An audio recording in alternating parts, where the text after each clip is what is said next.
pronto, filha?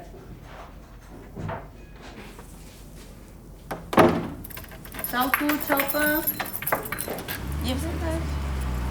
Hoje você tá com a sua marca, né? É. Liso. Depois eu vou pegar no ônibus da nossa. Deixa eu ver isso aí. Nossa, gente, Deus me livre. Mal consigo limpar com nossa. Pois é. Nossa, eu ainda acho que a gente... Tchau. Até mais. Tchau.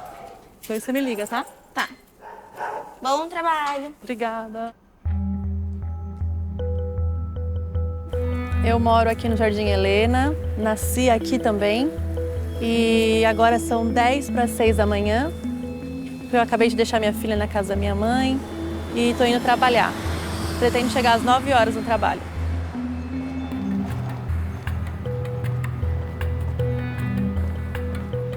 Eu vou pegar um ônibus agora até a estação Itaim.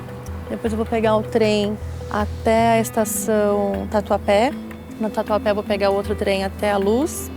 Na Luz eu vou pegar a linha amarela até a estação Pinheiros. Em Pinheiros eu vou pegar o trem até chegar na estação Santo Amaro. E na estação Santo Amaro eu pego a linha Lilás até Giovanni Gronk. Quando eu chego na Giovanni, aí eu pego um ônibus, aí é só um ponto do meu trabalho. Mas não dá pra ir a pé porque é perigoso. Já fui assaltada já uma vez.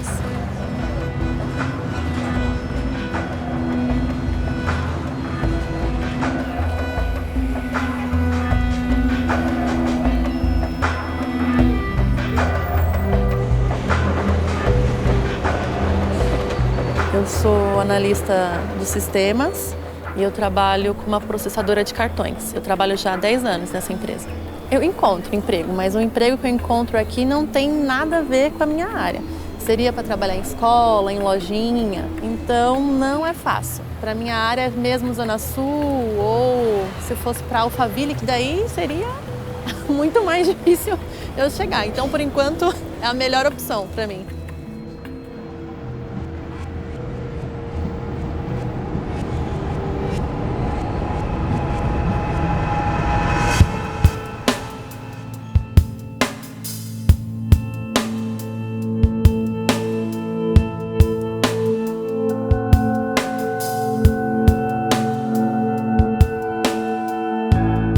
A cidade de São Paulo é tão desigual que a taxa de mortalidade infantil em um bairro pobre chega a ser 20 vezes maior do que a registrada nas regiões centrais da cidade. Desigualdade social. Quem mora na periferia de São Paulo morre até 23 anos mais cedo do que os que vivem em áreas mais centrais da cidade. Enquanto a média de vida em Moema é de 80 anos, em cidade de Tiradentes a idade cai para 57 anos.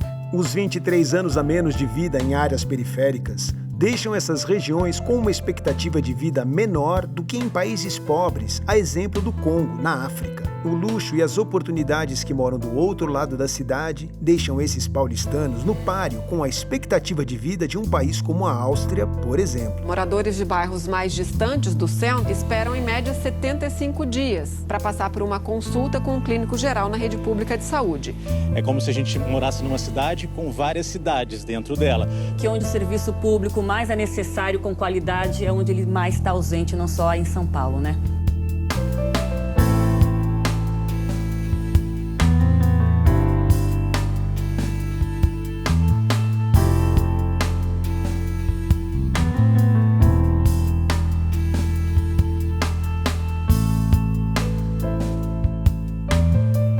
São Paulo não é muito diferente de outras grandes cidades. Então você tem uma grande concentração de empregos na região central, no centro expandido de São Paulo. Então as pessoas da periferia ficam, de fato, prejudicadas com um acesso muito mais baixo àquelas oportunidades.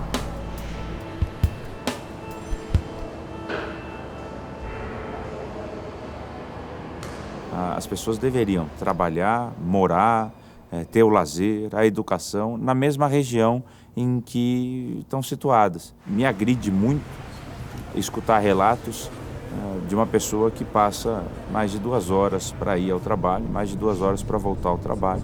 Diante dessa situação, como fazer com que a cidade tenha um desenvolvimento sustentável? Você obriga que aí 2/3 da população de São Paulo tenham que viajar 2 horas, 3 horas por dia, ida e volta, de casa para o trabalho. Enquanto você não permite que nas áreas que têm não só a melhor infraestrutura, mas as áreas que têm 70% dos empregos, que é o centro expandido, mora pouca gente.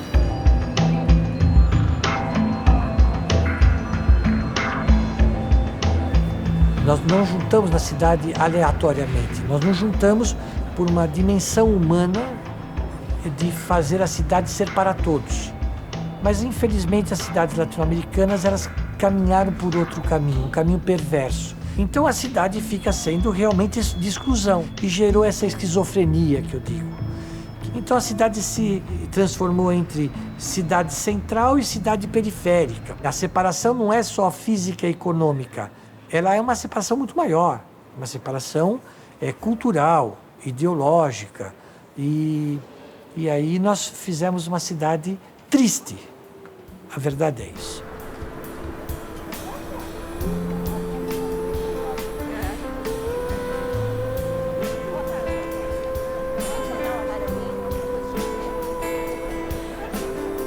Nossa, eu tô desempregada já tem uns 3 anos e pouquinho, mais ou menos. Primeira coisa que eles perguntam é onde eu moro. Fica fácil para você chegar até aqui? E aí que vem o problema, né? Eu tenho que falar, eu moro no extremo sul, então para eu poder chegar até aqui o centro, eu pego 3 condições. Então fica bem difícil por conta disso. Falar no nome Jardim Ângela é muito complicado. Às vezes eu tenho que falar, eu moro em Santo Amaro, que aí fica um pouquinho mais fácil.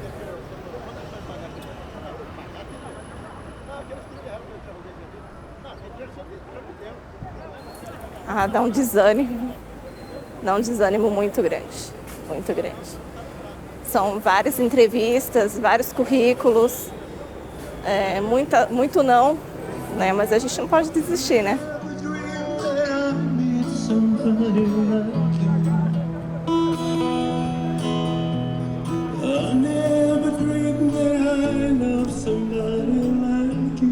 É impossível o Estado dar conta de levar para todos, se a cidade for muito horizontal, água, esgoto, eletricidade, sistema de transporte. É inviável. São Paulo ela precisaria se parar de esparramar, ela precisaria se conter e começar a se adensar, para que ela possa ter uma possibilidade real de chegarmos com essa infraestrutura. Se a gente construísse cidades que fossem mais compactas, que fossem menos espalhadas, o custo de provisão dessa infraestrutura muito menor. A ONU, através da Unesco, já define há algum tempo que uma densidade ideal é de 400 habitantes por hectare. Até 600 é aceitável, né? Em São Paulo temos a densidade média de 125 habitantes por hectare, muito baixa. O que isso significa? Que o custo de infraestrutura é muito alto. E quando a ONU e a Unesco chegam nesse valor de 400, é que há um equilíbrio entre qualidade e desempenho dos equipamentos urbanos. Parar de expandir a cidade em direção à periferia e horizontal, invadindo áreas verdes, invadindo nascentes, mananciais, e concentrar a moradia onde tinha infraestrutura adequada, ociosa, onde tinha transporte mais denso e retomar uma convivência policlassista na cidade. Era um conceito que na Europa eles falavam, em 2005, 2006, de cidade compacta. Esse conceito foi muito mal recebido. Mas você quer adensar a cidade? Você quer verticalizar a cidade? Você está trabalhando para a indústria da construção civil? Mas não tem nada a ver com a indústria da construção civil. Isso é uma questão do século XXI. É científico, é politicamente justo. Nós temos um centro expandido para poucos, 2 milhões de habitantes, classe média alta e classe alta, e nós empurramos não só os mais pobres, até a classe média baixa, para cada vez mais longe. Então, em vez de adensar, você espraiou. Quem é mais afetado pelo espraiamento é o mais pobre. Ou seja, ao contrário do que o olho nu pode acreditar, as áreas mais densas de São Paulo estão na periferia. É literalmente o oposto de Nova York, né? Nova York você é muito rico e você quer sossego, você vai para os Hamptons. E aí o ônus quer ir ao Lincoln Center, quer ver uma exposição, quer ir ao MoMA, vai viajar 1 hora, 1 hora e meia. Aqui não, aqui a nossa elite quer estar perto de tudo sem compartilhar esse espaço. É uma relação parasitária. Eu quero ter a cidade à mão, mas sem dividir, sem compartilhar os problemas.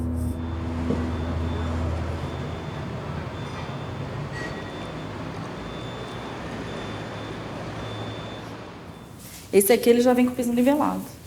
Ó. Tá. O metrô tá ali na esquina. Ah, que ótimo. Ali? É. Aqui parece ser bem mais seguro, né?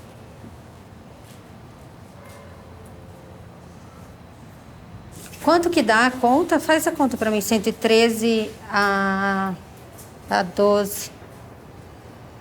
Peraí. 1.300. 1.300 alguma coisa. É bem mais caro que aquele. É. E é um pouco só maior, né? Para você ver a diferença da região, né? Que interfere. São projetos que têm a mesma construção, o mesmo estilo. O que muda vai ser a localização. Aqui é bem mais valorizado, então o metro quadrado é quase o dobro de lá. E a gente está a 10 minutos de carro de um projeto do outro. Dá quase para comprar 2 apartamentos. É, para você ver. E não é tão distante, né? 10 minutos. 10 minutos. Eu prefiro com certeza esse, porque ele é maior, ele é mais bonito. E a localização também, né? Porque aqui já se expandiu, já evoluiu o comércio, porém não está dentro do que eu posso pagar.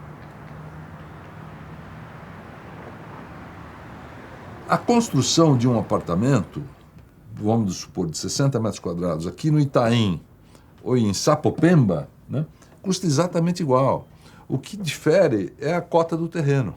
Na medida em que nós rebaixamos o potencial de construção aqui na região central, a cota de terreno, evidentemente, ficou muito cara, né? Essas pessoas têm que morar fora. Então, como é que nós vamos fazer para reverter isso, baixar, tornar a habitação mais acessível? Porque isso interessa a toda a sociedade, interessa ao setor.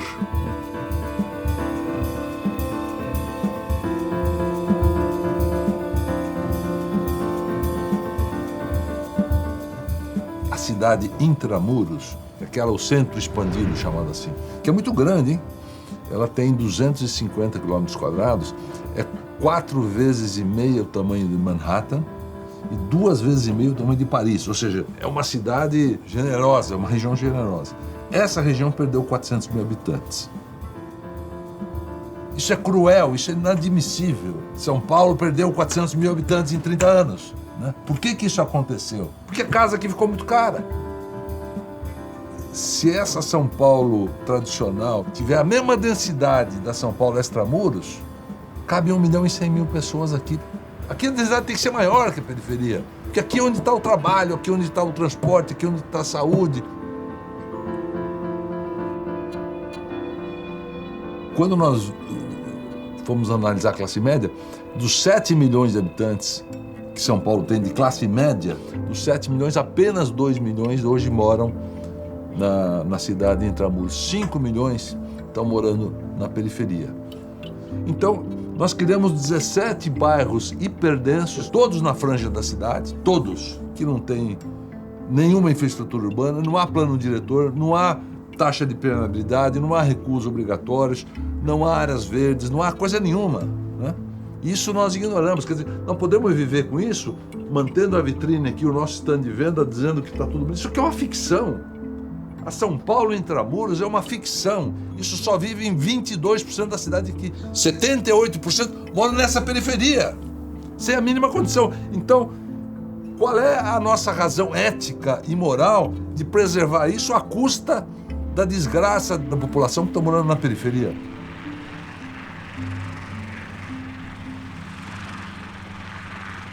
São Paulo tem muito lugar para morar. Se você pegar o correr das linhas de trem, linhas de metrô, grandes avenidas, existe muita área vazia que dá para você verticalizar, você fazer prédio a preço popular, verticalizar, levar a população para morar ali. é porque não tem projeto de governo. O governo não funciona na área de habitação. A política pública de habitação é muito abandonada, então obriga as pessoas a vir morar nessa região longínqua, além de tudo, destruindo as matas e, além de tudo, obstruindo as nascentes de água que abastecem a região toda. Por aqui, né? Eu acho que é essa aqui, ó. Tá aqui, ó. Olha lá, ó. Olha lá, ó. Aqui, ó. Esse terrenão aqui, ó. Tá vendo? Olha o tamanho das casas. Olha só, vai até a represa, ó. Não é povo pobre, é gente que tem um pouco de dinheiro, olha. É um crime ambiental gravíssimo isso aqui.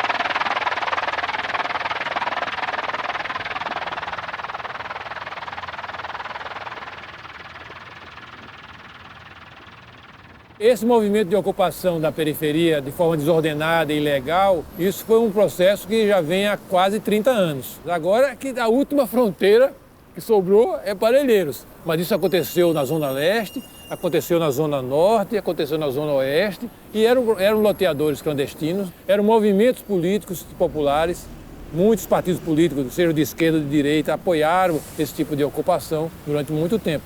Agora, essa última fronteira lá, e com o crescimento da economia do crime no mundo e no Brasil, baseado no tráfico de drogas, que eles têm um monopólio, né?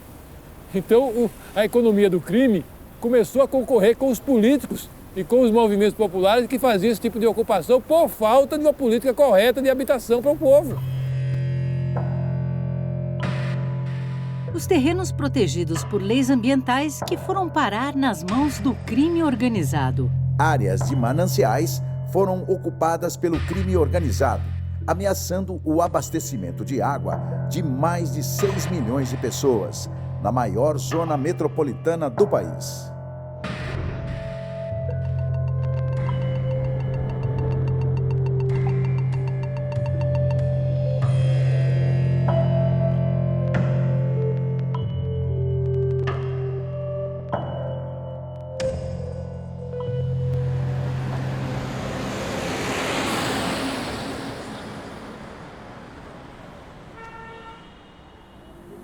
Nós estamos aqui em Parelheiros, no simbólico, no famoso Sítio Irma.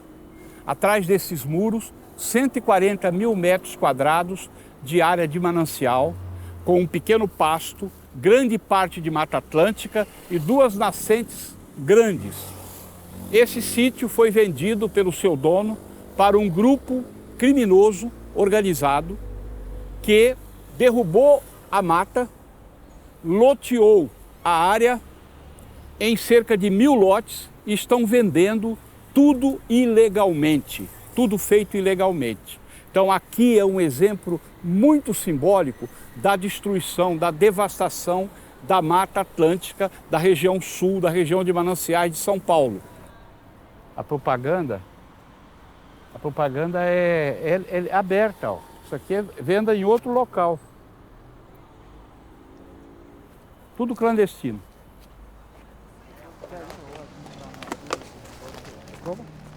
Vocês vão vendo que a mata foi derrubada, também colocaram fogo. É o mesmo grupo que está fazendo isso praticamente na região inteira, é um grupo só.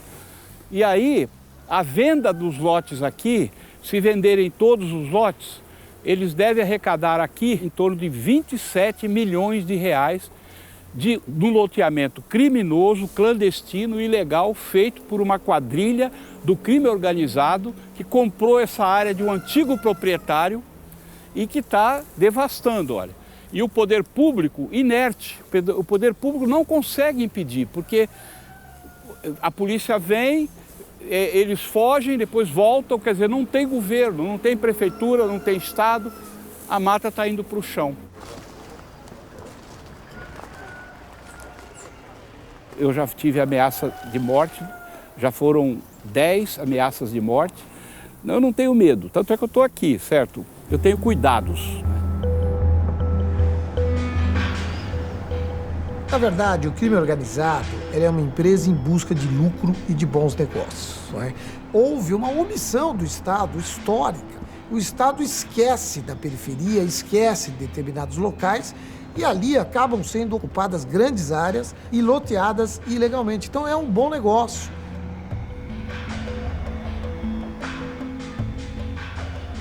Há também a lesão ao patrimônio daqueles adquirentes que são iludidos, imaginando que estão adquirindo algo lícito, quando na verdade é ilícito. Então eles estão sendo ludibriados. Então tem muitos crimes envolvidos, muitos ilícitos nesse contexto. Então é um desafio de recolocar essas pessoas e fazer justiça.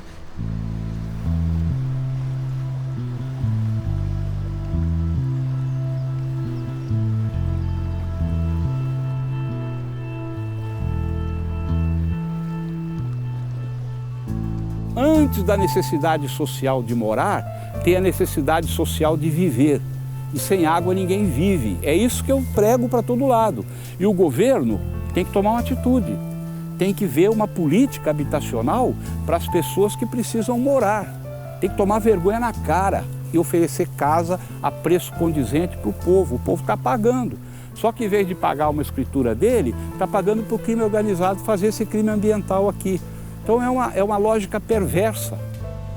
É a mata e é a produção de água para 4 milhões de pessoas da Zona Sul de São Paulo. Não posso ficar quieto. É isso.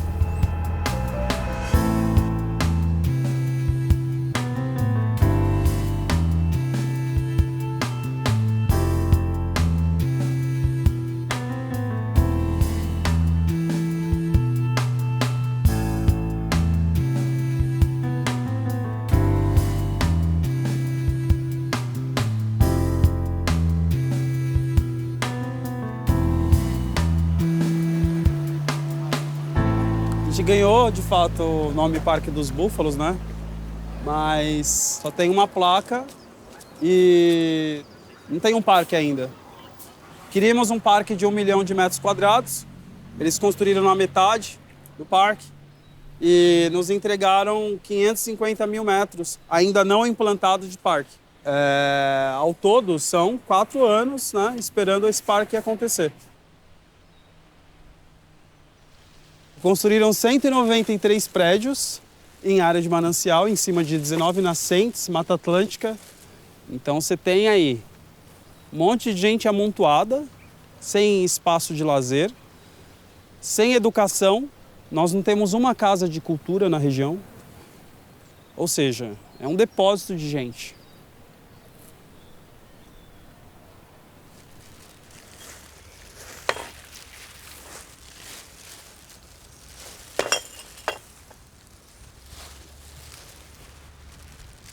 Hoje, a população, ele vai crescendo, aí tem que ir expandindo. Aí não tem outra opção a não invadir a área verde.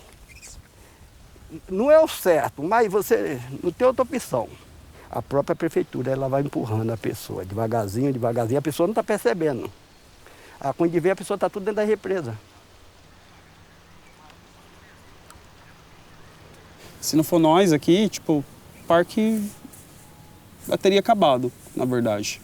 Então a gente vem para limpar, para plantar, para fazer festival de música e cultura. Desde quando começou a pandemia, foram 46 queimadas. É a gente que apaga. Aqui é a periferia, é o fundão da cidade, né? Não importa a opinião. Parque, árvore vota. A árvore não vota.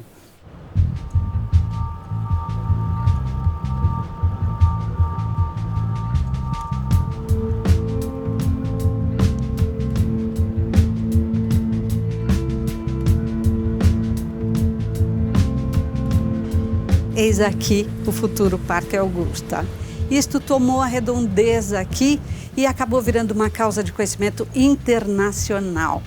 Uma grande ideia, grandes informações, documento, atitude e a população no entorno unida. Resolvemos, tá aqui, Parque Augusta para sempre. Ninguém nos tira mais. Ele terá um uso muito mais democrático do que você ter um condomínio onde você paga custo altíssimo para ter uma areazinha verde. Isso é coletividade, isso é pensar no todo. O Parque Augusta está numa região importante da cidade, né? Ele está na Rua Augusta, as maiores ruas mais badaladas de São Paulo. Está cercado de formadores de opinião pública, né? Você tem os intelectuais da USP lá. Muita gente de poder aquisitivo que de fato forma a opinião.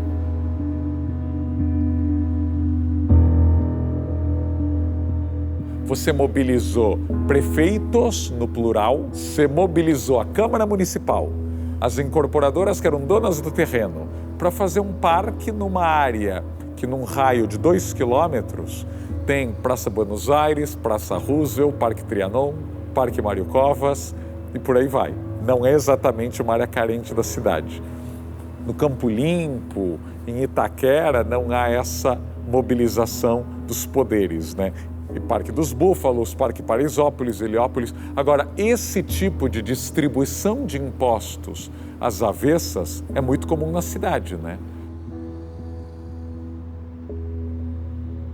O Parque Augusta é uma necessidade para a região central de São Paulo, como os outros parques, porque no Parque dos Búfalos, o modelo antigo de levar a população pobre para a periferia e para cima das represas foi o que foi adotado. Acharam que a prioridade era construir prédios para a população trabalhadora. No Brasil, a política habitacional é uma política que tenta resolver um problema de moradia e não um problema de cidade. Quer dizer, o histórico de políticas habitacionais que a gente tem feito desde os anos 70 é fazer construção de habitações, de conjuntos habitacionais em larga escala em áreas de periferia onde o terreno é mais barato para construir. E com isso a gente resolve o problema de moradia daquela pessoa, da habitação onde ela vai morar, mas a gente gera outros problemas de segregação e de baixo acesso a determinados serviços sociais. Essas consequências negativas já são conhecidas há muitas décadas por pesquisadores e até por gestores de políticas públicas. O grande enigma é por que a gente não consegue mudar.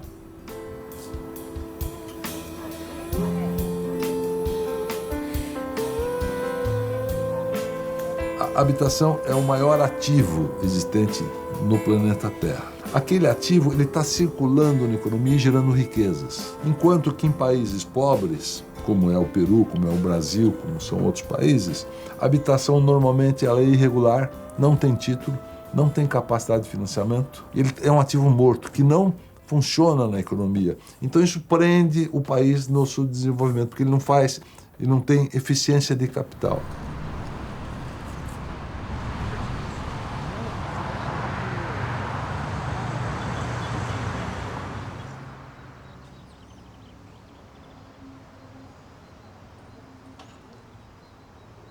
O bairro aqui onde nós moramos é Alto de Pinheiros. Compramos terreno na ocasião e depois construímos.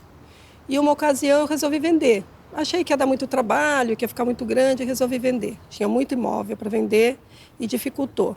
E uma outra vez também acho que era questão de preço, porque é aquilo que eu sempre digo, quem vende, para quem vende tem um valor, para quem compra tem outro, né? Então quem vende sabe o valor que tem e às vezes quem vai comprar não conhece esse valor. Então não deu muito certo e acabei não vendendo e aí resolvi na época não vender, mas foram 2 tentativas.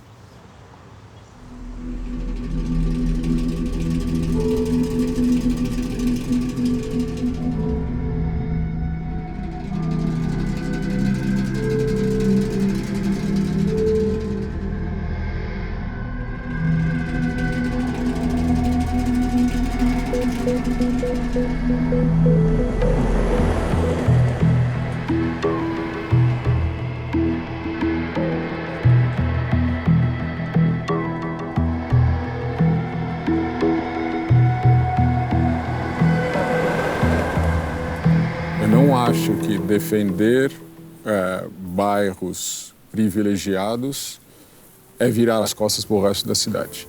Eu acho que é simplificar demais a conversa.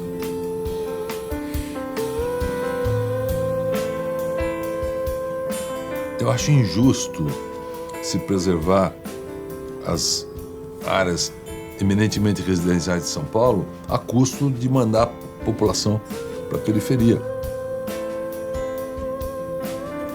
Acho que a cidade de São Paulo tinha que deixar o adensamento prosseguir com as regras colocadas pela Câmara Municipal em conjunto com a Prefeitura. Porque, do contrário, a cidade vai adensar do mesmo jeito.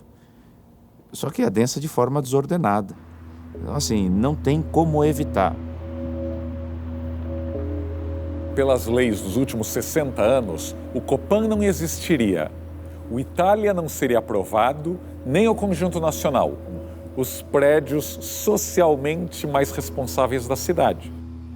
O Pacaembu são 4.000 privilegiados numa área onde caberiam 60 Copans.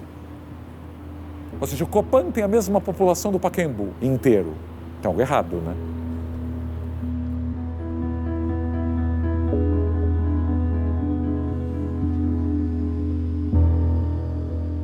Uma casa gasta muito mais energia do que um prédio. Daí esse negócio é intrigante, quer dizer, ecologicamente é muito melhor que o planeta tenha arranha-céus do que tenha casas.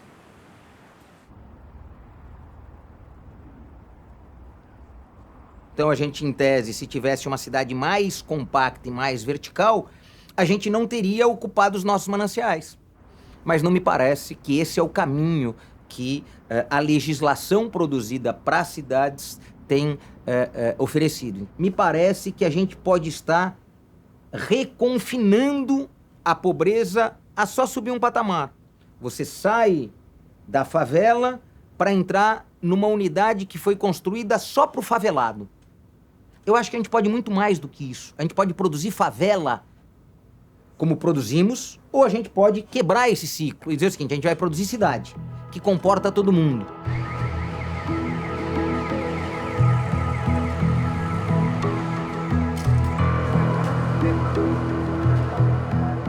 Para resgatar o centro, não é polícia, não é lavar a rua, é sim trazer famílias de volta para o centro, que elas vão gerar a nova economia 24 horas de um centro tão vibrante como a gente tem.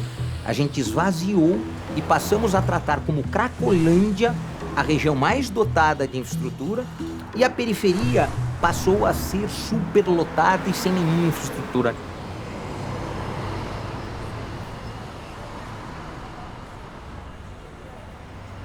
Eles punham a pessoa para morar a 70 quilômetros da cidade, depois faziam um transporte que custa $1 milhão um metro linear, para buscar a pessoa toda manhã e trazer de volta.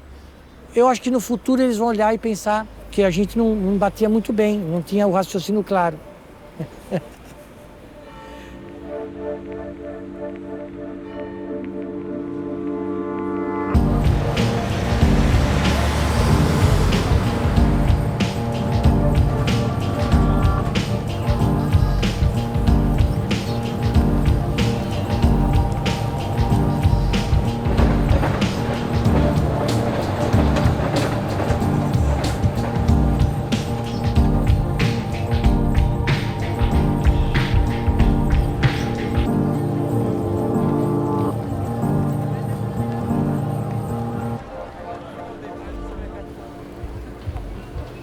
Eu ando rápido por 2 motivos. Primeiro, porque eu não posso perder. Não posso perder o ônibus, que se eu perco o ônibus, eu perco o trem, aí o trem vai estar lotado 1 minuto mais tarde, estando lotado, depois o outro trem vai estar mais lotado ainda. Então, se eu perco um ônibus, tudo atrasa. E também ando mais rápido, principalmente na volta, porque eu tenho medo, né? E aí, quanto mais rápido eu andar, mais cedo eu chego em casa, mais cedo eu pego a minha filha, mais cedo eu vou dormir e acordo mais cedo. E assim é a rotina.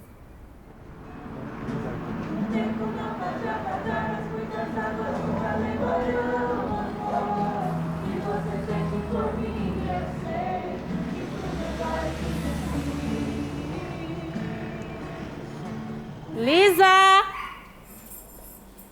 Vamos, filha. Esqueceu nada?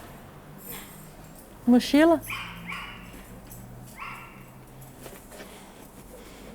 Eu me sinto exausta, cansada, não dá vontade de fazer nada, de assistir TV, de lavar louça, de fazer comida, dá vontade só de chegar e dormir. Eu chego bem cansada. Aí todo dia tem aquela reflexão, né? Tá valendo a pena você fazer isso tudo, né?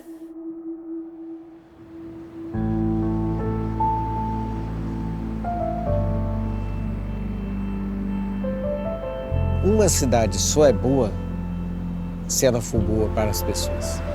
Shakespeare pergunta no Coriolanus: o que é uma cidade a não ser as pessoas?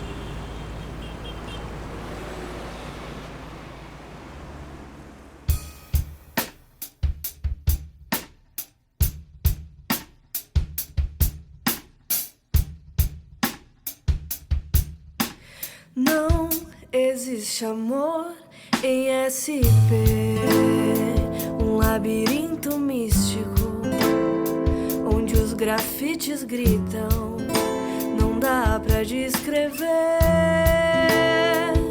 numa linda frase de um postal tão doce.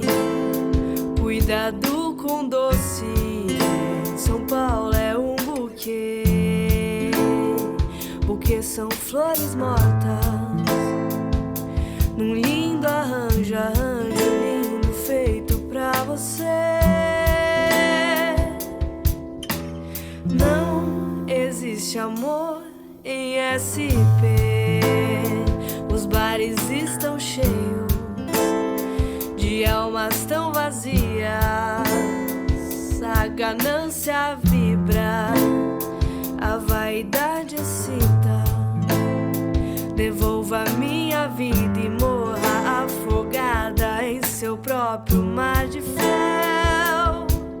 Aqui ninguém vai pro céu.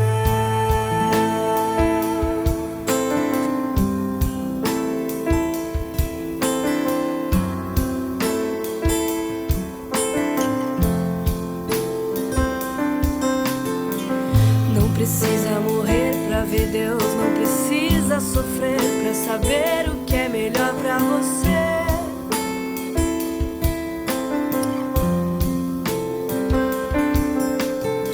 Encontro duas nuvens em cada escombro, em cada esquina. Me dê um gole de vida.